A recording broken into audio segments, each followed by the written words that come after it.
林少侠竟已拜入凌霄剑阁。多谢提醒，白城主。该死，我怎么就着了他的道？血骨魔蛛。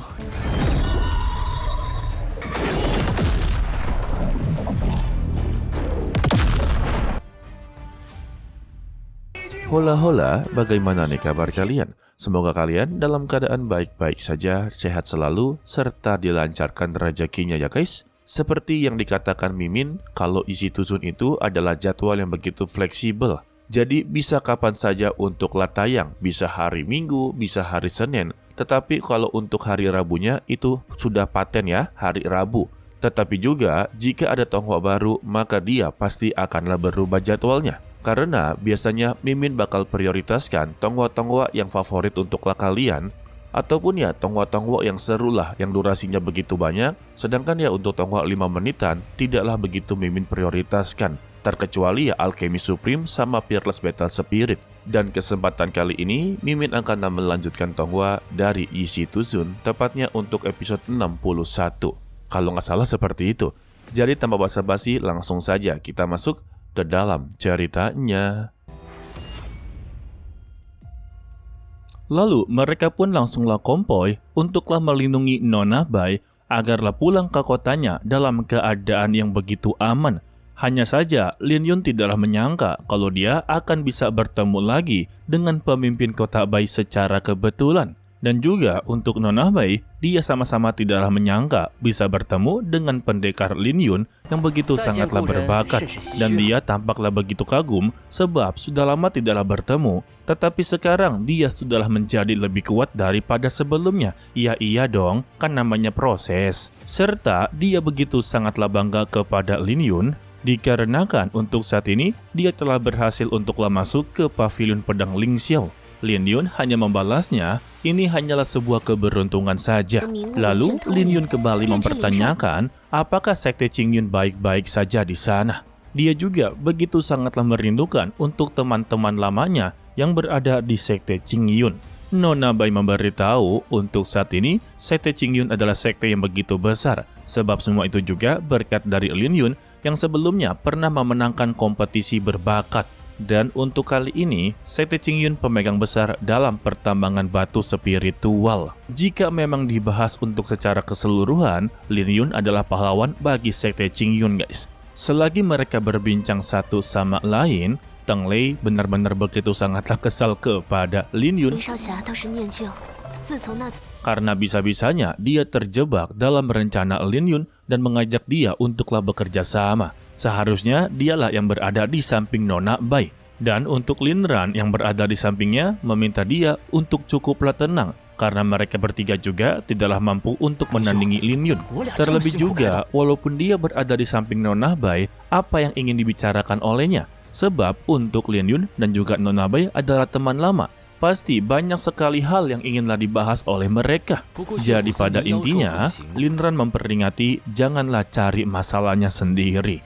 Lebih baik mereka fokus dalam perjalanan ini sebab mereka memasuki hutan yang begitu terlarang dan juga sangatlah berbahaya. Yang dimana konon katanya di hutan tulang darah merajalela ini terdapat sosok monster yang begitu sangatlah mengerikan dan tidak kenal pandang bulu. Ya, dia kan monster dong. Lalu Lin Ran mencoba untuklah mendekati Lin Yun dengan memberitahunya untuk saat ini mereka sudah memasuki hutan tulang darah dan sudah pasti ada banyak sekali monster yang sedanglah mengawasi mereka. Terlebih untuk monster-monster tersebut berada di tingkat raja. Jadi dia meminta kepada Lin Yun untuklah tetap waspada. Lantas Lin Yun pun langsunglah kembali ke tanggung jawabnya, yang dimana dia ini akanlah berada di depan dan memeriksa sekeliling mereka terlebih dahulu. Lalu mereka bertiga pun langsunglah mengarah ke depan untuk memeriksa apa yang terjadi.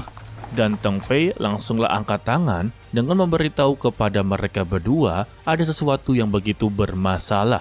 Dan terlihatlah jaring laba-laba yang begitu besar menghalangi jalan mereka. Untuk Lin Ran, dia menganggap ini adalah sebuah masalah.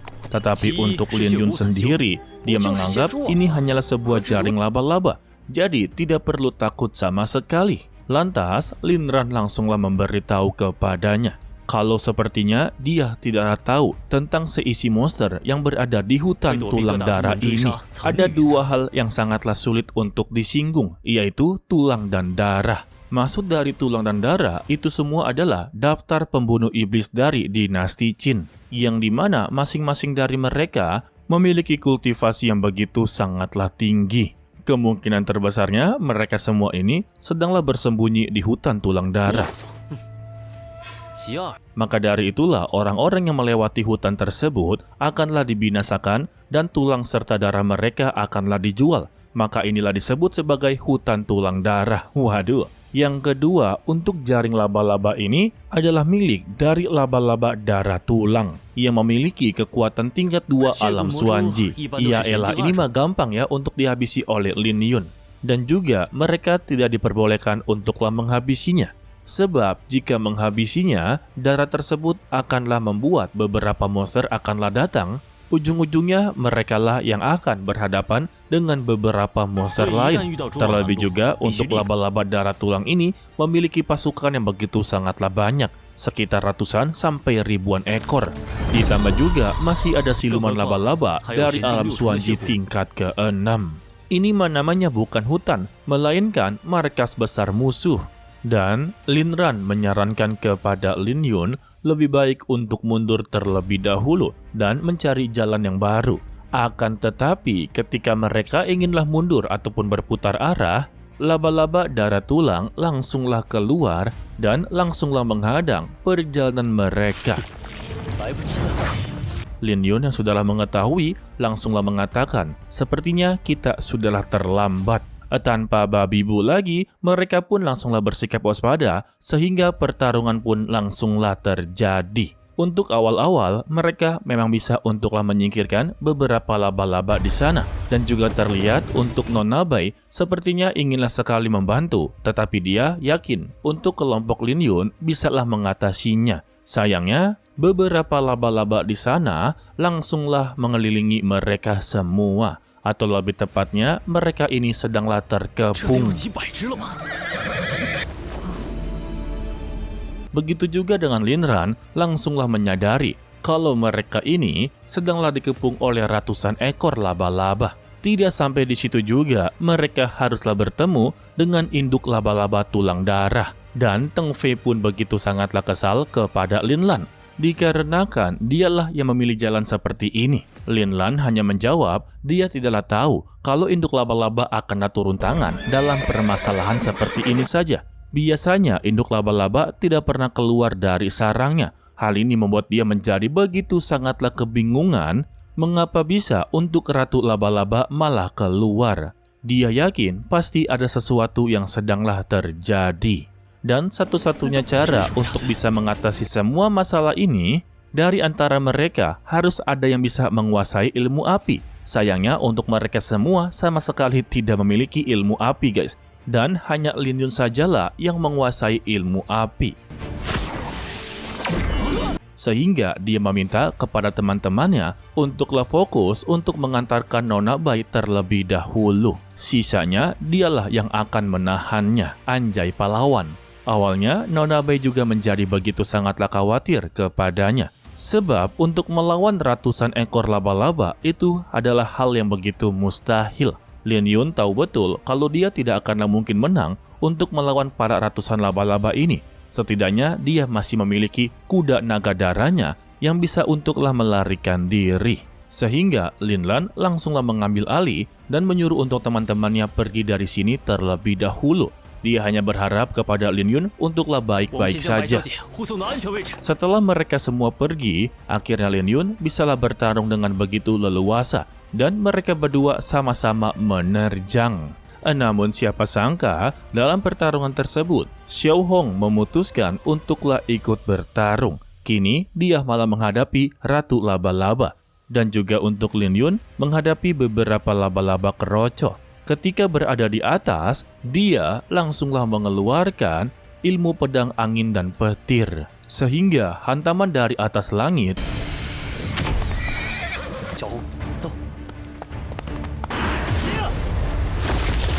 membuat tubuh Ratu Laba-Laba langsunglah membeku total. Akan tetapi, Lin Yun terlalu meremehkan kemampuan dari Ratu Laba-Laba. Dia tidaklah berniat untuk mengakhiri hidupnya. Dia yakin dengan Ratu Laba-Laba yang membeku pasti akanlah mengulur waktu. Dan dia berniat untuklah pergi dari sana secepat mungkin. Begitu juga dengan Ratu Laba-Laba telah berhasil untuklah melepaskan dirinya. Tetapi dia langsunglah meraung yang sepertinya dia sedanglah meminta bantuan kepada pasukannya. Yang dimana setiap ada ratu pasti ada rajanya, guys. Sedangkan untuk Lin Yun sendiri, dia merasa tersesat sebab dia sama sekali tidaklah bertemu dengan teman-temannya. Dan secara tiba-tiba juga, pedang pemakaman bunga miliknya langsunglah bergetar. Sehingga Lin Yun pun menjadi begitu sangatlah penasaran dan langsunglah mencari sumber tersebut. Lalu kita pun diperlihatkan ada Raja Ular Api Darah yang sedanglah bertarung dengan monster lain. Lin Yun juga telah berada di sana menjadi begitu sangatlah kagum kepada para monster-monster di sini yang ternyata memiliki tingkat yang begitu tinggi yang tak lain adalah tingkat raja. Tetapi pedang ini bergetar bukanlah karena pertarungan mereka, melainkan bunga yang berada di dekat mereka itu ada hubungannya dengan pedang milik dari Lin Yun. Lalu untuk ketiga monster tersebut pun langsunglah menerjang ke depan. Dan kita bersambung untuklah dilanjutkan part berikutnya, yaitu hari Rabu. Jadi sedikit spoiler untuk part berikutnya, kalau Lin Yun akanlah mengambil kesempatan dalam kesempitan, yang dimana dirinya ini hanyalah menyaksikan pertarungan mereka bertiga dan menunggu mereka bertiga benar-benar kelelahan, barulah mengambil bunga tersebut. Akan tetapi, dia malah terburu-buru dan langsunglah diketahui oleh ketiga monster tersebut. Mau tidak mau juga, Lin Yun haruslah menghadapi ketiga monster tersebut. Dan dia berhasil untuklah menghabisinya. Okelah, sepertinya cukup sampai di sini saja dulu untuk video kali ini. Mimin ucapkan terima kasih kepada kalian yang telah menonton sampai akhir. Pesan dari Mimin, tetaplah menjadi orang yang baik, walaupun itu sangatlah sulit. To be continue, sampai jumpa di video berikutnya. Bye-bye. 林少侠竟已拜入凌霄剑阁。多谢提醒，白城主。该死，我怎么就着了他的道？吁，血骨魔蛛